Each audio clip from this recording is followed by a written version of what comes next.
Salve, salve investidor, como é que você está? Nesse vídeo a gente vai tratar a respeito do Banco do Brasil e qual seria a sua situação nesse ano de 2026. Veja que nos últimos 12 meses a ação caiu 10%. E é complicado porque bate aquele FOMO, né? Eu sei que bate. Que FOMO, Luan? Ué, o pessoal no ano passado ganhou dinheiro, quem não tinha Banco do Brasil. E eventualmente você que tem, ficou pensando, putz, não ganhei dinheiro, os dividendos que eu recebi não compensaram. É curto prazo, é difícil mesmo. O que você precisa saber agora é, vale a pena comprar Banco do Brasil? No sentido de, o meu capital será remunerado de maneira adequada em Banco do Brasil nesse momento? A queda é uma oportunidade? Ele realmente está barato? Ele vai se recuperar nesse ano de 2026? São várias perguntas. Especialmente se, nos preços atuais, constitui um bom negócio. E veja que, se você só bater o olho assim, Banco do Brasil está negociando a quase 10 vezes lucro, tô fora. Acima da média histórica do banco, 7 vezes lucro. Cuidado com essa análise que é superficial, porquanto não leva em consideração que o banco tem um certo caráter cíclico, oriundo da sua alta exposição ao agronegócio. A sua alta exposição ao agronegócio faz com que ele seja cíclico. Entenda, o agronegócio basicamente opera commodities. E o detalhe é, por mais que em 2025 tenha havido safra recorde, muita produção de soja, o preço não ajudou,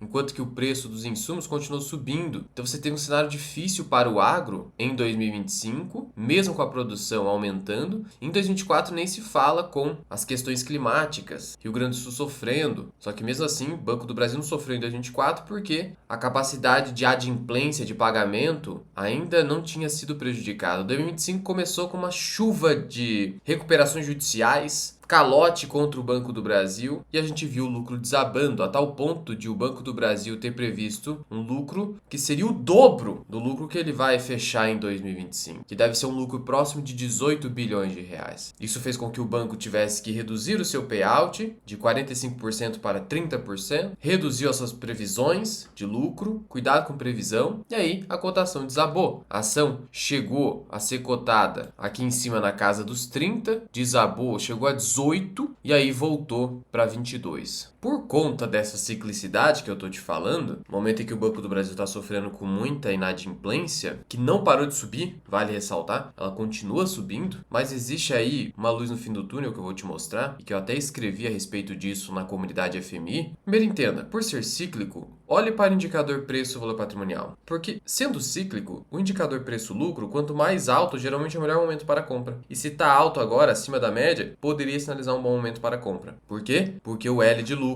fez o quê? Caiu. E se o ciclo é de baixa, sendo o ciclo de baixa é o melhor momento para a compra, então um PL mais alto para empresas mais cíclicas, geralmente é o melhor momento para aportes. Não estou dizendo que já é o caso automaticamente, vamos olhar com mais calma, mas o PVP ali é importante porque quando a empresa está lucrando abaixo do que se esperava, ela está com um ROI mais baixo. E o Banco do Brasil está com um ROI agora de 8 a 10%, tá? E aí note que o ROI desabou mesmo, bem abaixo do que 2016, então está muito baixo. Então assim, o Banco do Brasil está com ROI muito amassado. A ideia é haver pelo menos uma regressão à média. Uma média que é de 14%. Ou pelo menos voltar aqui para esse 11, 12% que estava aqui, ou aqui 2020. Mas pode esperar a média, uns 14. É um banco que no histórico costuma ser rentável, com exceção desses momentos de muita baixa. E aí nesses momentos o PVP está mais baixo. Olha onde estava o PVP aqui, ó, em 2016.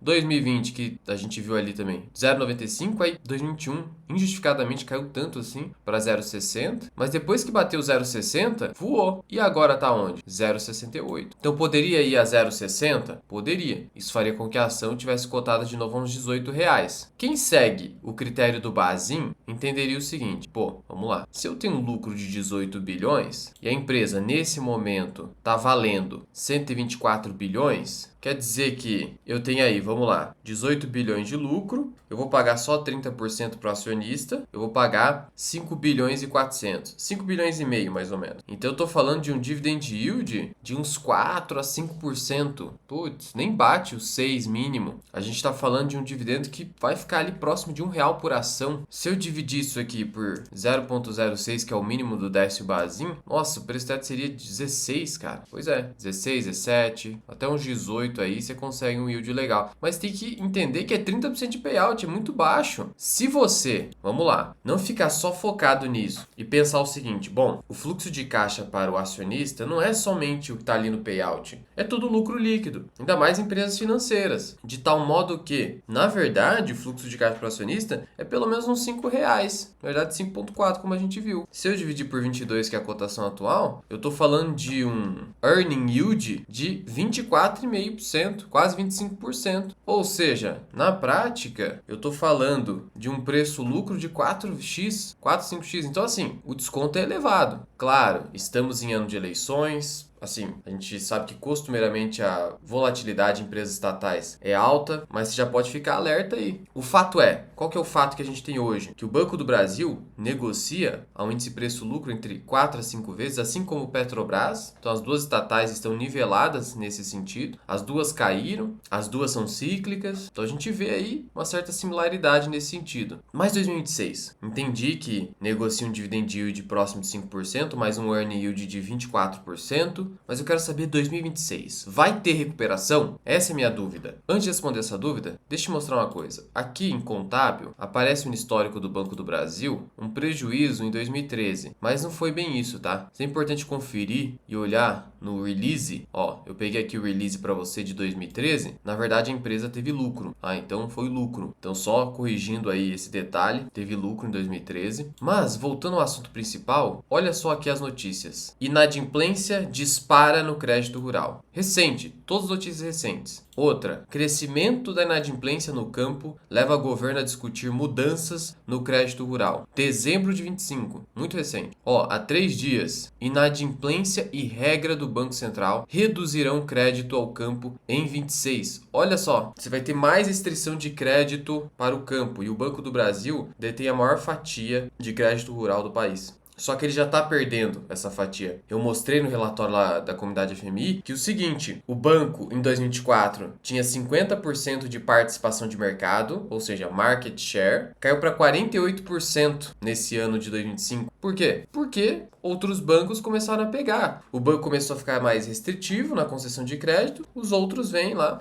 e pegam essa fatia deixada pelo banco. Esse é o problema da empresa cíclica. Ela começa a decrescer, diminui de tamanho em momentos de crise. Por que é importante falar isso? Porque senão às vezes você fala, foda-se que é cíclica, tô nem aí. É só comprar no momento certo. Como se fosse fácil fazer isso, não é fácil. Não é fácil nem de identificar, tampouco de executar, que é preciso um temperamento arrojado nesse sentido, confiança. Mas para além disso, você tem que entender que a empresa, para recuperar mercado novamente, ela vai passar por um perrengue. É importante você ter essa visão. E aí você coloca tudo isso nas suas taxas de desconto. Muito bem. E outra notícia, 2026 será um ano desafiador para o agronegócio. Então assim, existe um consenso na mídia e indicadores, e ainda a gente está vendo elevação dos pedidos de recuperação judicial, de que 26 será difícil. Portanto, é muito difícil você esperar uma recuperação do Banco do Brasil já em 26, infelizmente. Então, mesmo com a queda da taxa Selic, que não deve ser tão alta assim em 26, eu não esperaria assim uma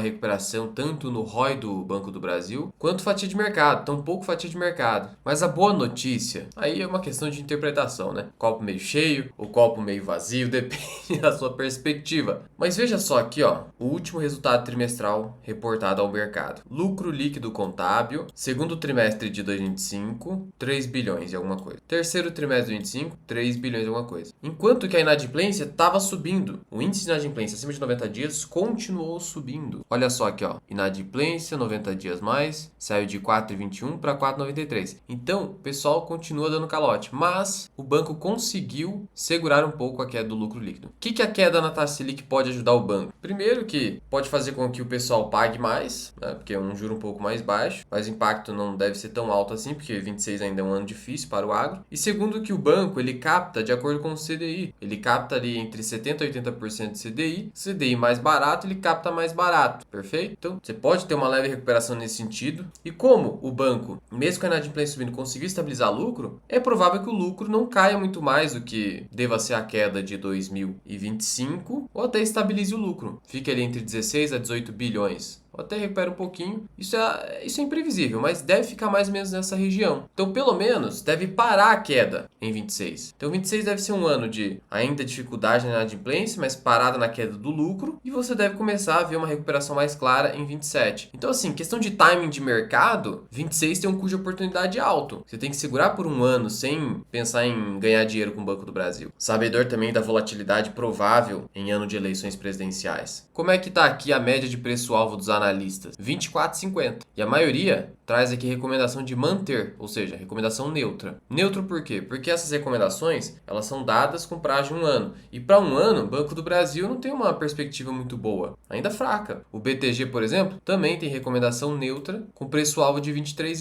E você, Luan, qual seria o seu valor intrínseco em Banco do Brasil? Eu deixo isso aqui na comunidade Formação Mirai Invest. Tem relatório de Banco do Brasil, tem valor intrínseco, tem minha planilha de valor intrínseco, tá aqui, ó, das ações que eu mais acompanho, que eu mais gosto, que estão na minha carteira pessoal. Lá você também acompanha os movimentos que eu faço na minha carteira pessoal, tem os vídeos exclusivos para membros, tem os relatórios de análise de ações, de fundos imobiliários, tem o meu curso Formação Mirai Investing, tem o meu curso para quem quer uma gestão passiva de portfólio, que é o método dividendo permanente, tem materiais complementares, tem tudo o que a pessoa física precisa para investir bem. Tá tudo na minha comunidade FMI. E ainda eu analiso microcaps, né? Então olha só, analisei Graziotin, analisei Allied, analisei Embraer, várias ações que eu não fico trazendo publicamente. Então dá uma olhada, teste por 7 dias grátis, o link está na descrição e no primeiro comentário fixado, e venha fazer parte da minha comunidade. E quando a gente olha aqui, ó, projeções do BTG, olha só, ROI 2026, ele já espera uma recuperação de rentabilidade para 13%, índice preço-lucro a 5 vezes, isso aqui tá certo, dividend yield de 1,5 tá certo, agora a recuperação da rentabilidade, difícil, e uma recuperação maior a partir de 2027. Até que eu falei, 2027 deve ser um ano melhor para o Banco do Brasil. Então a recuperação deve ser assim, ó, 25 é uma queda, pensa num gráfico, queda assim, ó, amolecendo,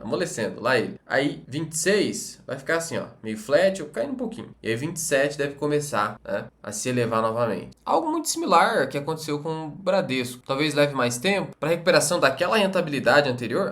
Daí vai levar alguns anos, pelo menos uns 2 a 3. Leva tempo para recuperar a qualidade de crédito. Mas pelo menos voltar ali mais próximo da média de uns 14 de ROI, 27 até parece razoável. Agora 26 talvez esteja um pouquinho de otimismo aqui por conta de queda da Selic, porque o banco conseguiu estabilizar ali a queda do lucro líquido, como a gente viu, apesar da inadimplência do agronegócio continuar crescente. E aí eles falam, ó, recuperação lenta pela frente, melhores alternativas no setor bancário. É a avaliação de custo de oportunidade. Você vai ficar 26 basicamente ganhando pouco dinheiro. Seu capital está sendo pouco remunerado. Então essa que é a visão, por isso a recomendação neutra. Bom, mas enfim, Luan, o que você acha? Então, é tudo uma questão de custo de oportunidade. Veja, a probabilidade de recuperação do banco é alta? Claro, mas a partir de 2027 com mais clareza. Você está disposto a ficar 2026 inteiro com baixa remuneração em Banco do Brasil? É uma pergunta muito pessoal, porque você também fica assim, tá, Luan, teria como eu esperar um pouco mais para comprar? Em relação a novas compras, eu diria que você tem que ir com cautela, devagar, seja por conta da recuperação mais lenta, seja por conta da volatilidade oriunda de eleições presidenciais. Para as pessoas que já têm as ações, mantém, fica com ela ali e espera 27.